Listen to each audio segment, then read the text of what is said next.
Glória a Deus, passa já com todos, amém? Amém. Glória a Deus, vamos à palavra de Deus, obrigado querida, Deuteronômio capítulo de número 1, nós vamos ler versos 6 a 8, e hoje eu quero começar a desenvolver um assunto que há muito tempo a gente falou sobre ele, talvez aí cerca de 4 anos atrás, e esse assunto tem sido a minha busca. Deuteronômio capítulo 1, versos de 6 a 8. Esse tema tem sido parte da minha busca. Como o assunto ele foi bem ensinado lá atrás, e depois disso algumas pessoas chegaram e vieram, torna-se necessário a gente falar sobre esse assunto novamente, porque tem a ver com a visão da igreja, tem a ver com aquilo que nós nascemos para fazer, tem a ver com a sua relação com Deus, enfim. O tema que eu quero tratar hoje é religião versus reino. Religião versus reino. Diz assim a palavra do Senhor. O meu está diferente aqui. Será que hoje vai ser o dia? Mas vamos nesse. Verso 6. 6. Não está igual o meu. Depois eu acho que deixa eu ler o texto depois da mensagem. Que é hoje. Diz assim. 6:1. Ah, 6:1? Vamos ver agora. 1:6. 1:6. Isso. Agora achou. Eu falei para você não ficar de férias. Tá isso aí. Caminhemos nós. Deuteronômio capítulo 1, verso 6 até o verso 8, diz assim a palavra do Senhor. O Senhor nosso Deus nos falou em Horebe, dizendo: tempo bastante haveis estado neste monte. Voltai-vos, pois, e parti. Voltai-vos e parti, ide à região montanhosa dos amorreus e a todos os seus vizinhos na Arabá, e a região montanhosa e a baixada e ao Neguebe, e a costa marítima, terra dos cananeus, e ao Líbano até o grande rio Eufrates. Eis aqui a terra que eu pus diante de vós, entrai e possuí a terra que o Senhor com juramento deu aos vossos pais, Abraão, Isaque e Jacó, a eles e toda a sua descendência. Amém. Feche os teus olhos um instante, Pai.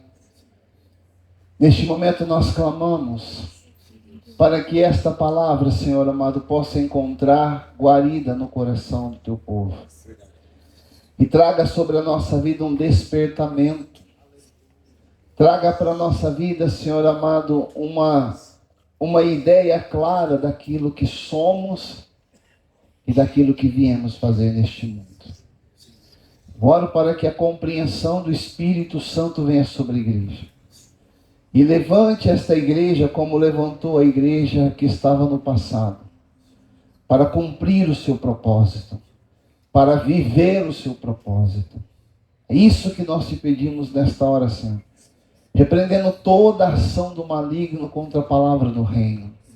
E que o Senhor, mais uma vez, seja engrandecido e nós venhamos a diminuir, em nome do Rei Jesus.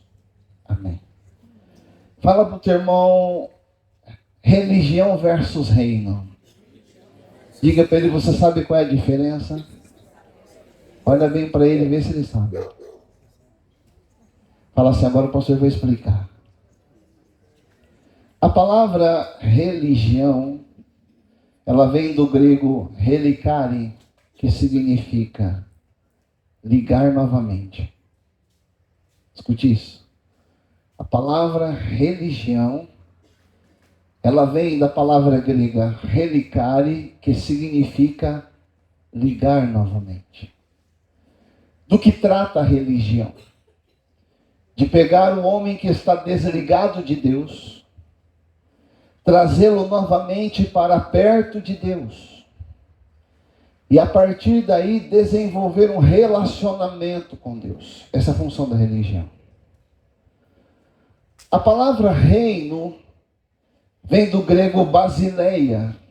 E ela significa domínio e poder vindo do alto. Ou poderíamos dizer que o reino é o poder vindo de Deus sobre a nossa vida, que nos capacita a governar e exercer domínio.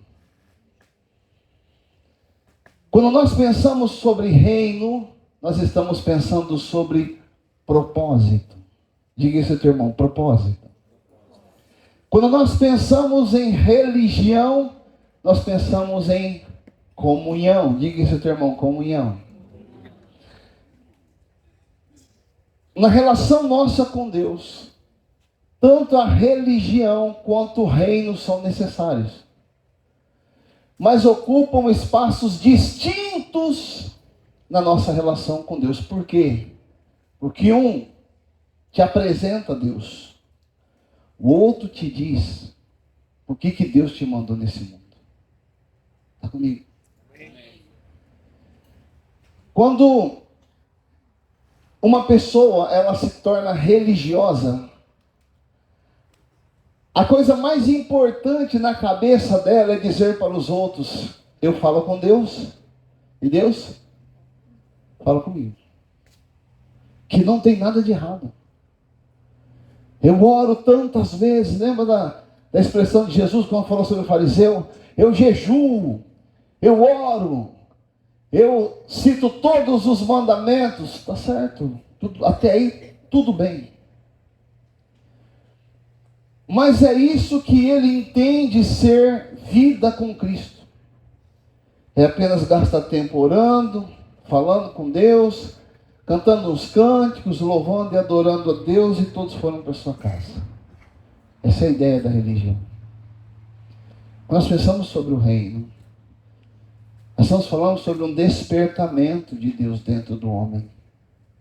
É o momento que Deus, não apenas, é o momento que Deus toma a comunhão que a religião cria e transforma esse relacionamento em algo que cumpra a sua vontade.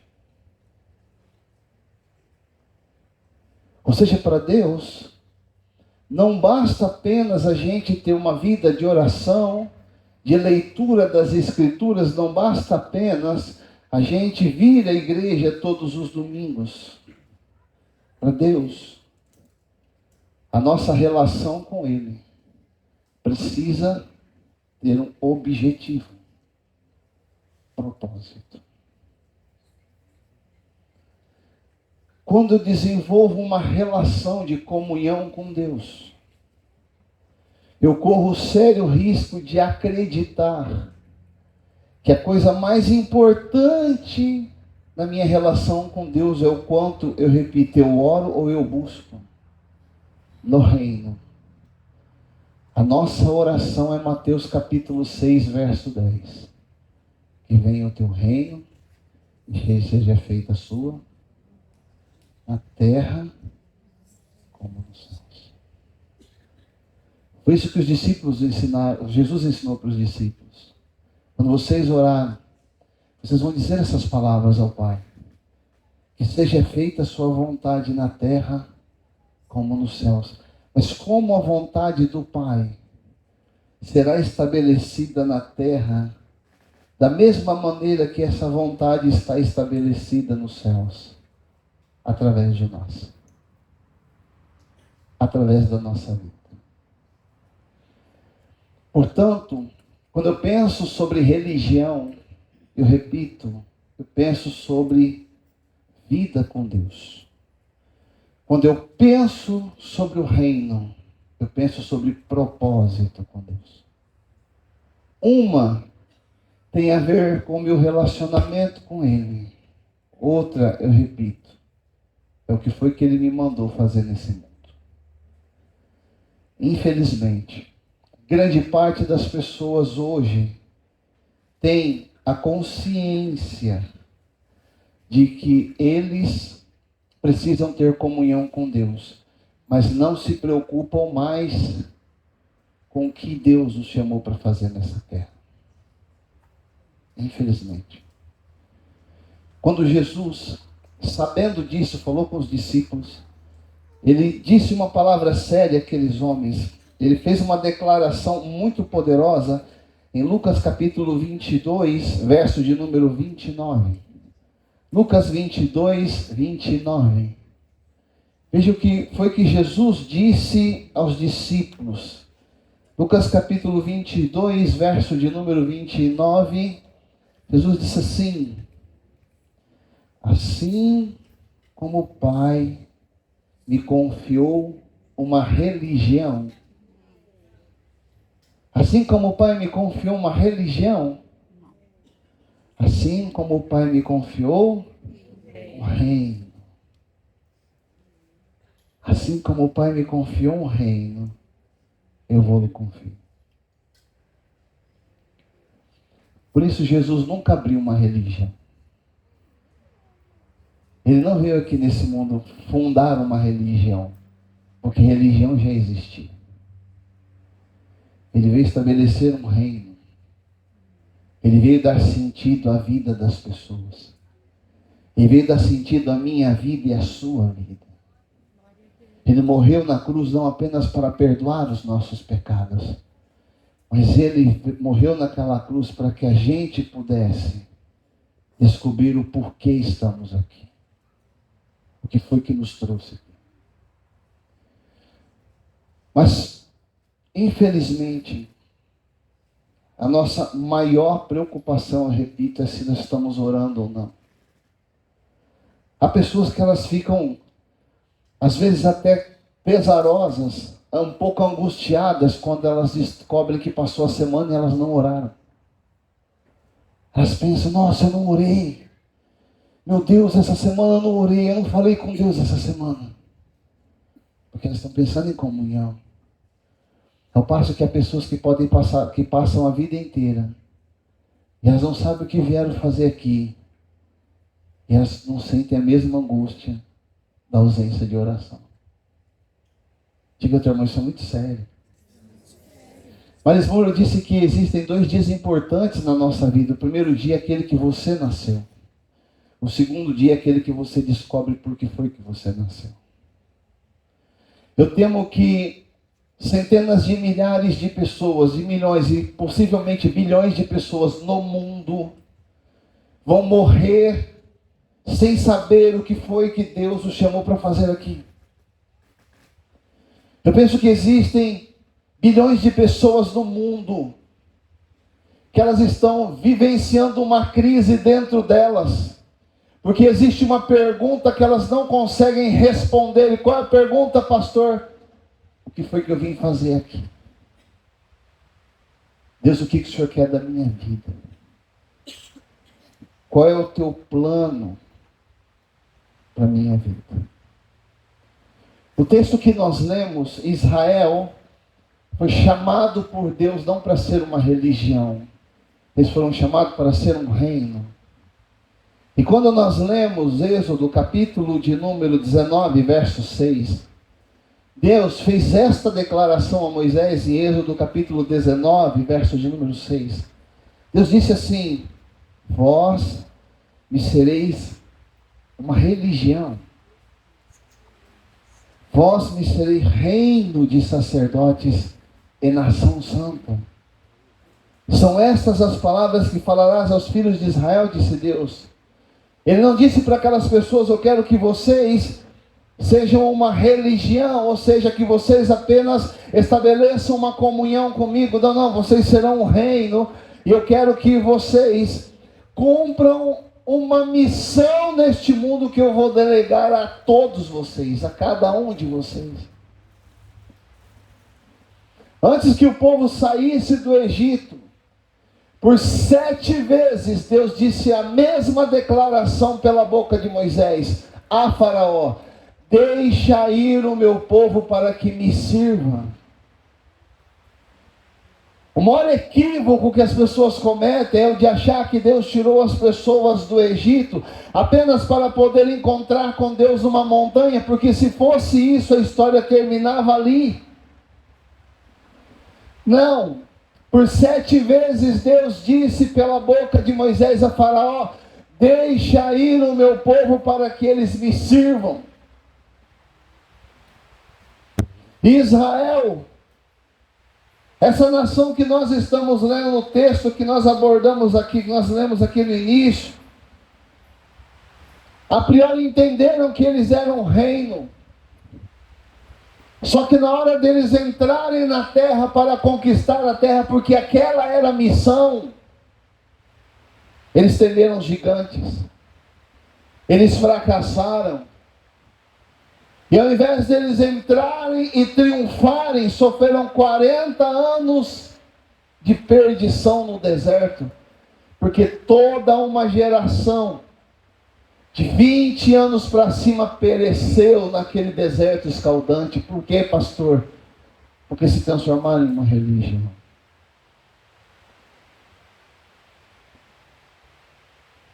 Eles conseguiram ir até a montanha. Se prepararam 3 dias para estar diante da presença de Deus.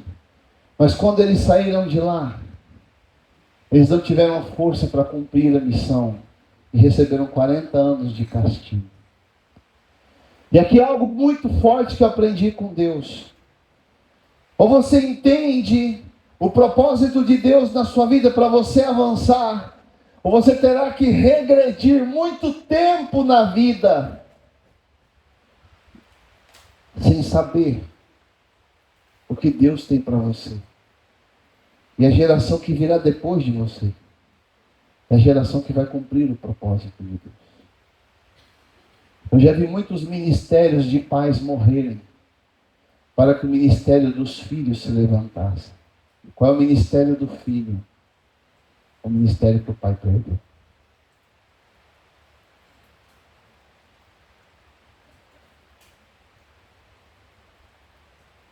Quando Moisés estava direcionando aquelas pessoas, eles ficaram ao pé do Monte Horebe. E Deus pegou um grupo de pessoas que estavam lá. Eles tinham comunhão com Deus no tabernáculo. Eles conseguiam ver a coluna de nuvem e a coluna de fogo que estava lá. Era a presença de Deus manifesta no meio deles. Mas eles esqueceram o propósito. Então Deus enviou Moisés e disse para eles essas palavras que nós lemos aqui em Deuteronômio capítulo 1, versos 6 e 7. Deus disse assim: tempo bastante haveis estado neste monte. O que Deus estava dizendo? Está demorando demais a estada de vocês aqui. Por que vocês estão parados aqui? É o pé do Horebe, o monte de Deus. Por que vocês estão parados aqui? Verso 7 ele diz: voltai-vos e parti, e ide à região montanhosa dos amorreus e a todos os seus vizinhos na Arabá, e a região montanhosa e a baixada, e ao Negueb, e a costa marítima, terra dos cananeus e ao Líbano, até o grande rio Eufrates. O que Deus estava dizendo para aquelas pessoas? Saia do lugar da comunhão e vá partir para a sua missão. Saia do lugar onde você estabeleceu a comunhão e vamos cumprir a missão. Porque é isso que está acontecendo, gente, com a vida de muitos de nós. É gostoso louvar a Deus, é gostoso orar, é gostoso passar tempo na presença de Deus, é gostoso viver diante de Deus, é gostoso a gente desfrutar da palavra de Deus, é gostoso tudo isso para a nossa vida, mas nós não viemos aqui apenas para isso. Deus tem um plano com a tua vida. Deus tem um propósito com a sua vida. Nós não viemos aqui apenas para ficar aleluia, glória a Deus, e aleluia, glória a Deus. Não, não. Deus nos chamou para cumprir uma missão. Diga isso ao teu irmão: Deus nos chamou para cumprir uma missão. Eu não quero dizer, entenda bem o que eu estou lhe dizendo, que a comunhão não tem importância, porque comunhão também é parte da missão, mas a missão é o resultado da comunhão. O que eu vivo com Deus precisa se transformar em uma atitude dentro do chamado de Deus para a minha vida. Eu preciso reagir. Eu preciso sair da zona de conforto. Porque enquanto eu estou aqui, aleluia, glória a Deus, eu repito, não tem nada de errado com isso. A missão vai sendo deixada. A promessa que Deus havia feito nesse texto, desse povo entrar e conquistar a terra, ela foi feita primeiramente a Abraão, Isaque e Jacó. E já haviam se passado milhares de anos. A promessa estava lá e ninguém acessava. Porque eles passaram a entender que a coisa mais gostosa era ficar no Horebe, no monte de Deus. Diga ao seu irmão, isso é muito sério. Então, Deus chama esse povo e diz: vocês estão aqui muito tempo. Está na hora de sair daqui. Vamos sair daqui, Deus? Sim. Para onde nós vamos? Deus responde para eles no verso 8. Eis aqui a terra que eu pus diante de vós. Entrai e possuí a terra que o Senhor com juramento deu aos vossos pais Abraão, Isaque e Jacó. A eles e a sua descendência depois deles, traduzindo vocês. Deus disse para eles: a promessa que eu fiz a Abraão, Isaque e Jacó de conquistar essa terra, eu fiz a promessa a eles, mas é vocês que vão conquistar essa terra. Traduzindo, Horebe era apenas o tempo de comunhão que nos prepara para a conquista.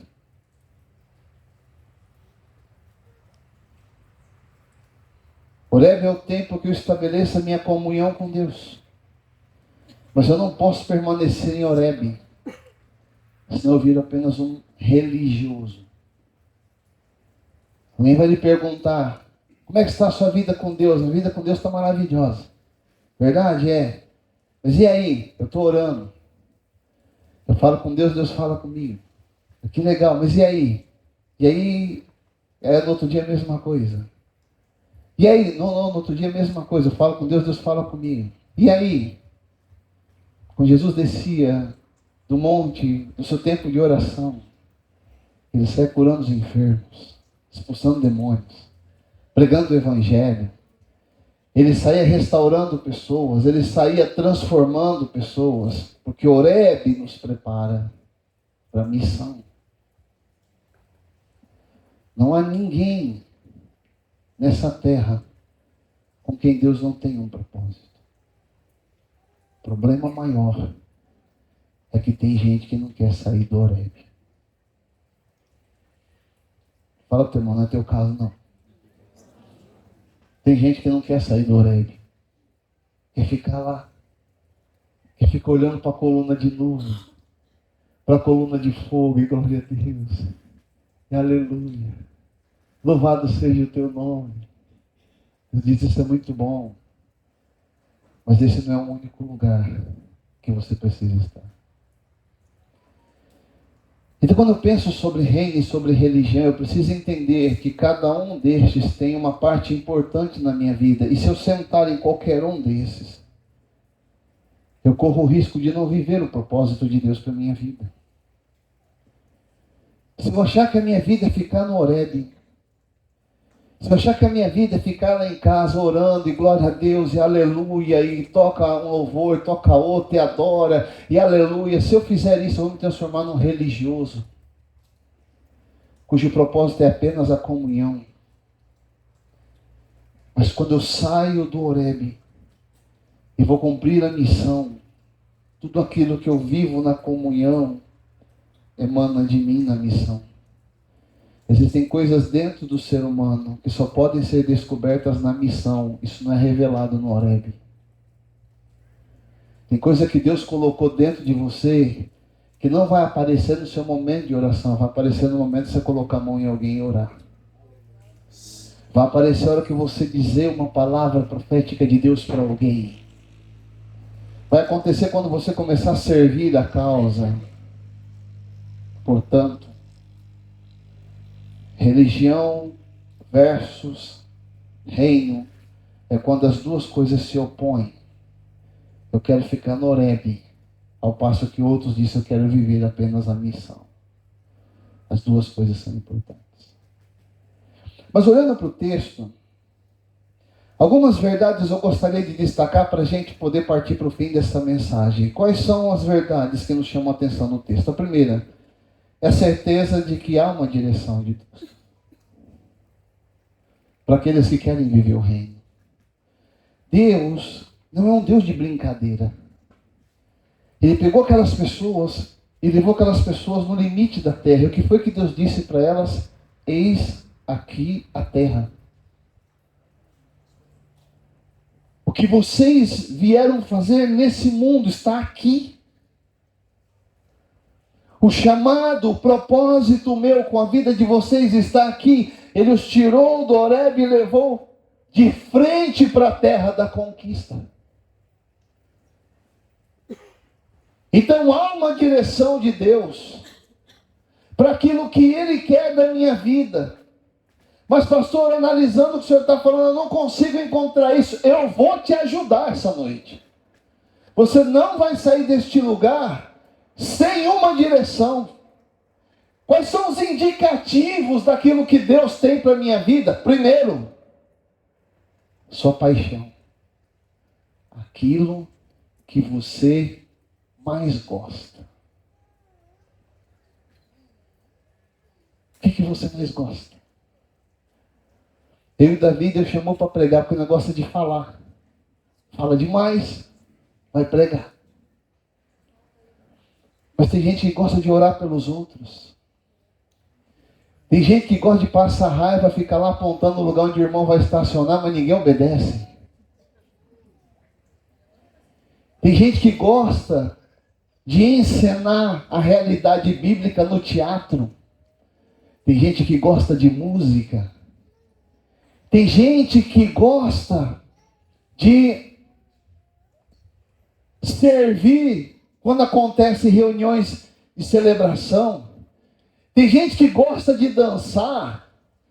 Tem gente, qual é a sua paixão? Tem gente que gosta de dar aula. Qual é a sua paixão? Entenda o termo que eu estou usando aqui. O que queima dentro de você é o primeiro indicativo de Deus para a tua vida. Porque Deus não vai mandar você fazer uma coisa que você não gosta para fazer mal feita. E sejamos sinceros, quando alguém te chama para fazer uma coisa que você gosta, você põe até a mão no bolso. Quem gosta de cozinhar? Quando alguém fala para você, vamos lá, ajuda a gente a cozinhar, e de repente você descobre que faltou alguma coisa, o que você faz? Espera um pouquinho que eu vou lá comprar.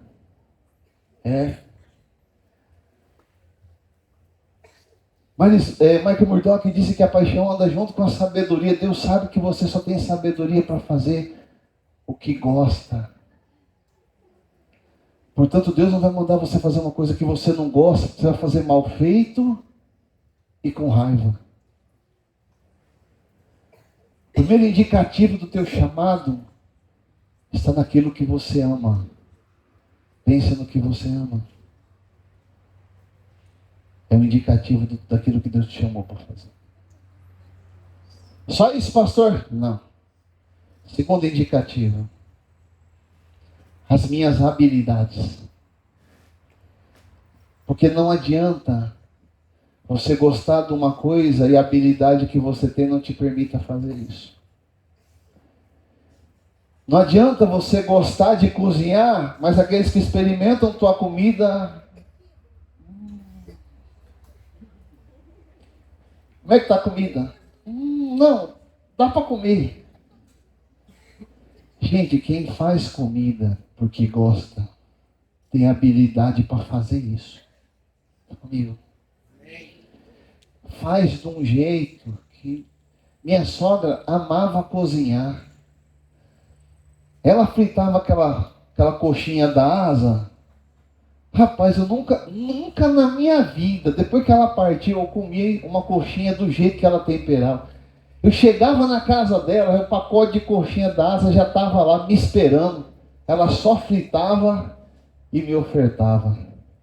Eu nunca na minha vida, e talvez nunca mais coma algo como ela, mas ela nunca foi para a cozinha reclamando.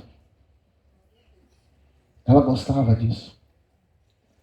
Ela amava fazer isso. A coisa mais gostosa para ela era quando todos os filhos se reuniam.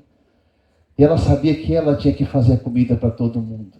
Agora, como é que você vai me dizer que teu chamado é fazer comida, se toda vez que alguém fala de comer na tua casa, você fica com raiva? Como é que você vai me dizer que teu chamado é fazer comida, se todas as vezes que você faz comida, alguém está dizendo para você, não ficou bom? Pastor, eu gosto de música, mas como é que você vai me dizer que teu chamado é a música, se você não tem habilidade nem para tocar e nem para cantar, e nem se preocupa em aprender sobre isso? Como é que você vai me dizer que você tem um chamado para poder ensinar, se ao invés de ensinar as crianças, você quer pegar a criança pelo pescoço? Aquilo que eu amo me trouxe de Deus habilidades naturais que eu exerço em qualquer lugar, inclusive na igreja. Eu faço de um jeito que ninguém faz. Porque onde está a paixão, precisa estar as habilidades. E toda vez que Deus te chama para fazer algo que está ligado à habilidade que Ele colocou em você, Deus é glorificado. Quem nunca sentou diante de uma mesa farta, feita por um cozinheiro que gosta de comida e não disse, glória a Deus? Carlinhos? Glória a Deus. Bom, que porco pururucado que você fez, glória a Deus. Que macarronada, glória a Deus. Porque a paixão traz habilidades. Então a primeira indicação é o que eu amo. A segunda indicação é a habilidade que eu tenho para fazer.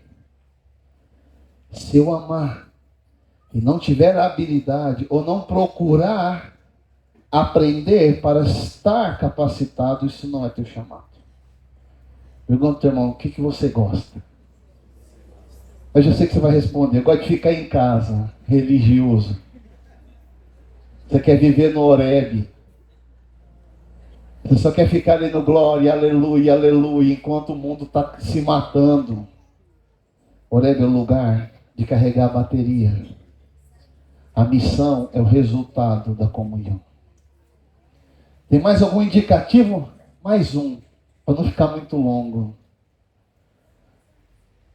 As profecias de Deus para a tua vida.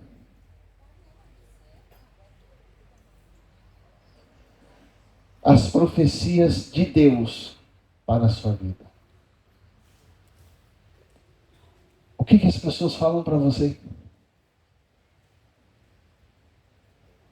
Eu vejo em você como um intercessor.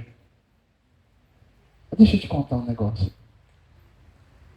Larga o misticismo para trás. Não é porque a pessoa não veio rodando o manto, pulando, dando piruleta, e o anjo não estava do lado com a espada desembainhada, que Deus não está falando. Deus fala do jeito que Ele quiser. E uma das formas que Isaías descobriu é que a voz de Deus é como a voz de muitas águas. Ela é mansa e penetrante.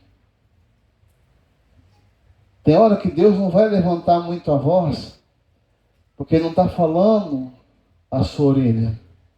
Ele está falando ao seu coração. É aquela hora que você ouve algo de Deus e você sabe que Deus falou com você. Quando Elias passou por Eliseu, a Bíblia diz que lançou sobre ele a sua capa e Elias saiu. Eliseu pegou a capa de Elias e saiu correndo atrás dele.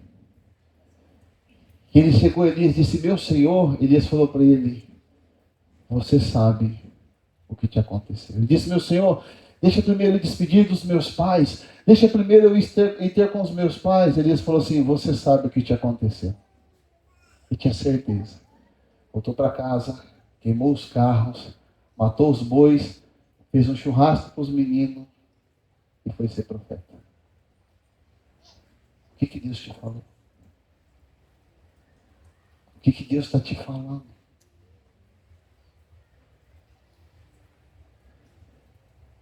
O indicativo de Deus daquilo que Ele te chamou para fazer tem a ver com aquilo que Ele te revelou.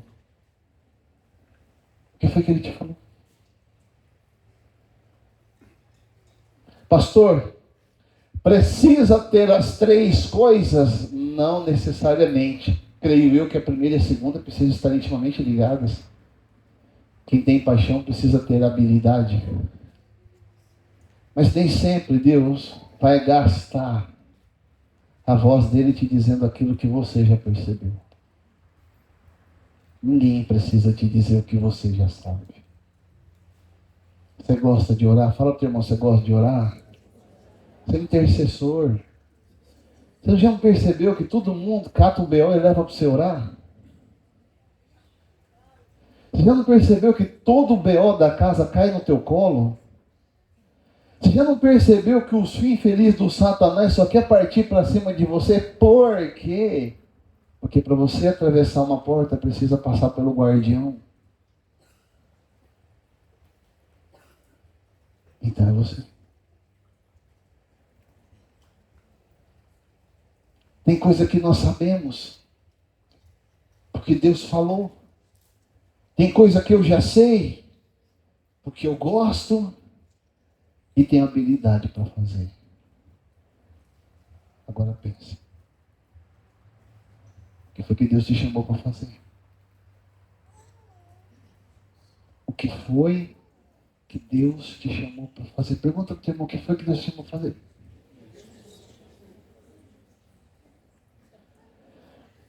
Então, quando eu analiso o texto, estou falando sobre propósito, estou falando que existe uma direção. Mas não apenas isso, analisando esse mesmo texto, eu também entendo que para viver o propósito é necessário atitude. É necessário atitude. O que foi que Deus disse para aquelas pessoas? Eis aqui a terra. Logo em seguida Deus diz: possuí, entrai e possuí a terra.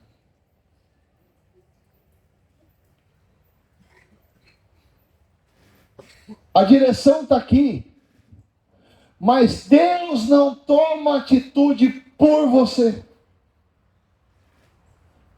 Se nós quisermos passar o resto da nossa vida no Horebe, beleza. Mas nós não podemos dizer que estamos vivendo o reino de Deus. Porque o reino de Deus tem a ver com aquilo que Ele me chamou para fazer. Só que eu sei, e você também sabe, que para a gente viver o propósito, precisamos ter atitude. Não basta perceber, não basta saber, não basta entender a revelação de Deus. Eu tenho que ir. Eu tenho que partir. Eu tenho que viver o que Deus tem para a minha vida. Eu tenho que praticar, porque quando eu vou, eu demonstro a fé naquilo que Ele está me falando. A vida no propósito é sustentada. Deixa eu te dar um exemplo para isso. Deus criou o peixe para... O que acontece se eu tirar... Não o magro africano, que ele anda um monte de quilômetro fora. Mas se eu tirar o peixe fora da água... Se eu pegar uma tilápia, eu sou pescador, colocar ela fora do rio, ela vive? Não. Deus criou as plantas para que elas pudessem crescer e se multiplicar. Mas para que ela possa crescer de forma saudável, ela precisa estar enraizada. Se eu tirar a planta da terra e colocar ela em cima do cimento, ela vai viver? Por quê, pastor? Porque a vida no propósito é sustentada. Há muita coisa que nós precisamos, que Deus não nos dá, porque nós estamos fora do propósito.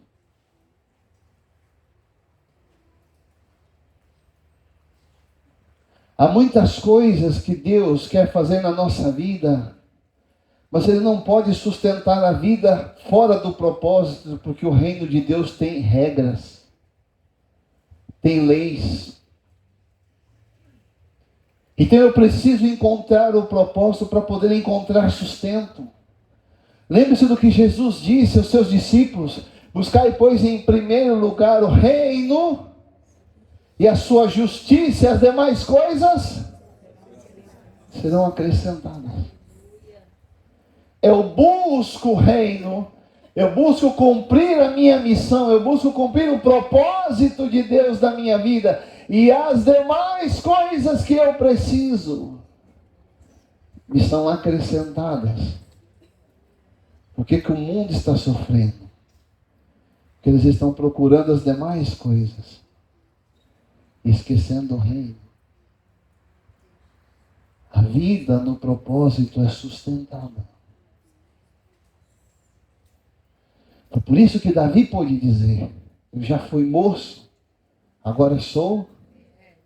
Eu nunca vi a descendência do Senhor passar fome nem mendigar.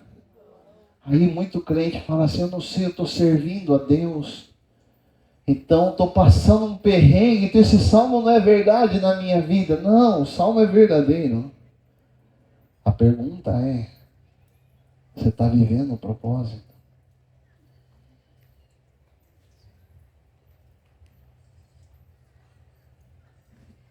Eu vou terminar analisando o texto. Uma outra verdade se sobressai, e não menos dolorida do que as outras. Qual é, pastor? A imortalidade do propósito. Deus disse assim no verso 8: entrai e possuí a terra que o Senhor com juramento deu aos vossos pais, Abraão, Isaac, Jacó.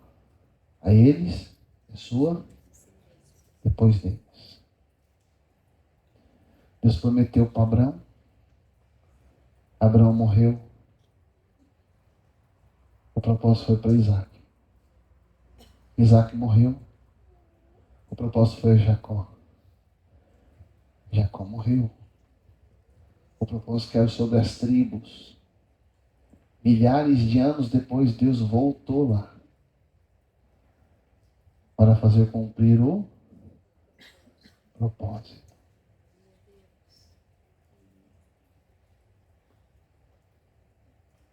Pode ficar no Horebe e deixa Deus já cumprir o propósito na vida dos teus filhos. Mas a única coisa que você vai poder dizer para Deus é que você, durante toda a sua jornada, não passou de um religioso. Porque o propósito é imortal.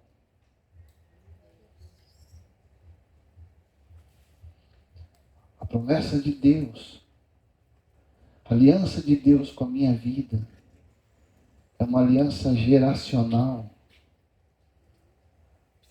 Deus fará com que a minha descendência viva aquilo que eu não viver. Um dia Deus me deu uma visão. Eu estava correndo na visão, de verdade. Eu estava parado e correndo. De verdade, nisso aqui, ó, eu fiquei uns 25 minutos. Olha que 25 minutos. Para quem treina, mas para quem não treina, Júlio, é só dor. E eu passava cidades. Daqui a pouquinho eu comecei a passar fronteiras. Comecei a passar países. E eu olhei lá na frente. Parecia que eu estava vendo. Eu parei. Deus me disse: até aqui vai você. Depois daqui vai teu filho.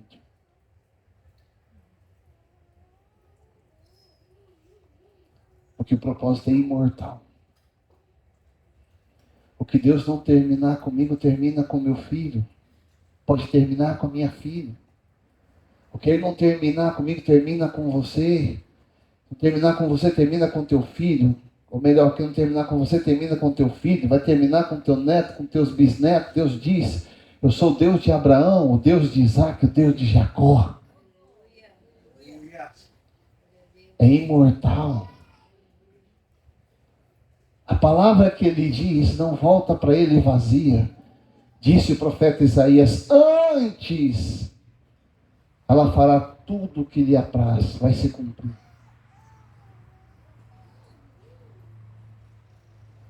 É imortal. Você pode desistir do propósito, mas o propósito não pode deixar de existir. Fala para o irmão: Deus tem um plano com a tua vida. Diga para ele: o propósito não morre. Aleluia. Eu vou terminar com um irmão. Eu estava presente no dia que ele recebeu a profecia. E Deus disse para ele: eu lhe daria um rebanho para que você pastoreie. Ele não quis saber do que Deus estava falando. E quis viver no Horebe. Fazer minhas oraçõezinhas, meu clamor.